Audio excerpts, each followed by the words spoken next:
এই ভিডিওটা দেখে আপনার ইমানি দায়িত্ব।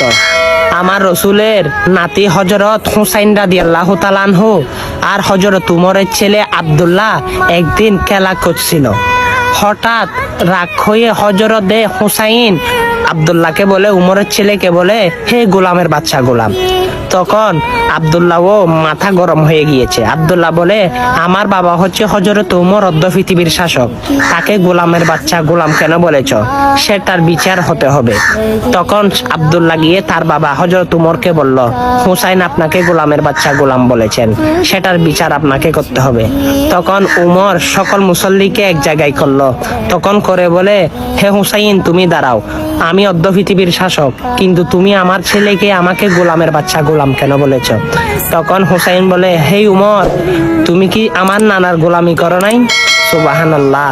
হযরত উমর দুইটা চোখের পানি ছেড়ে দিয়ে বলে, এ হুসাইন, আমি তোমার নানার গোলামি করেছি, তুমি দেখেছো সেটা কি? তুমি একটা ডকুমেন্ট দিতে পারবে, সার্টিফিকেট দিতে পারবে? হুসাইন বলে, আমি যেটা দেখেছি অবশ্যই সেটা তো সার্টিফিকেট দিতেই পারবো। তখন একটি কাগজের মধ্যে লিখে দিল, আমার রসুলের গোলামি করেছে, আমার নানা জানের গোলামি করেছে হযরত উমর, তাই আমি তাকে গোলামের বাচ্চা গোলাম বলেছি। তখন হযরতে উমর সে কাগজটা নিয়ে মুসল্লিদের উদ্দেশ্য করে বলে, হে মুসল্লিরা শুনো, হুসাইন সার্টিফিকেট দিয়েছে আমি রহমাতুল লিল আলামিনের গোলামি করেছি। আমি হাসর, মিজান, ফুলসিরাত আর কোনো কিছু টেনশন করি না।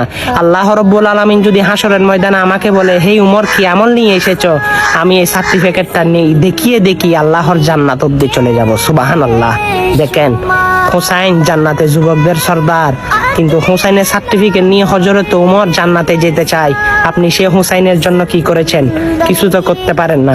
না হয় এই ঘটনাটা সকল মুসলমানের কাছে পাঠিয়ে দেন, আর হুসাইনের সঙ্গে যেন সকল যুবক সকলের হাসর নসর করায়। সুবহানাল্লাহ।